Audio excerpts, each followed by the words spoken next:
বিশ্ব দুগ্ধ দিবস আজ। আজ ১ জুন বিশ্ব দুগ্ধ দিবস।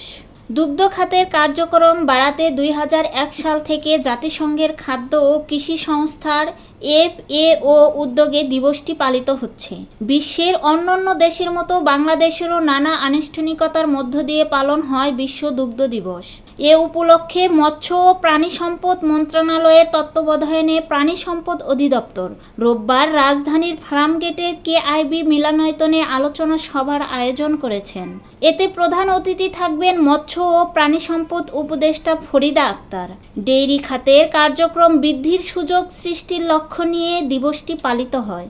মানুষের জীবন ধারণের জন্য দুধের গুরুত্ব অপরিসীম, সেই কথা মাথায় রেখে এ দিবসের তাৎপর্য অনেক।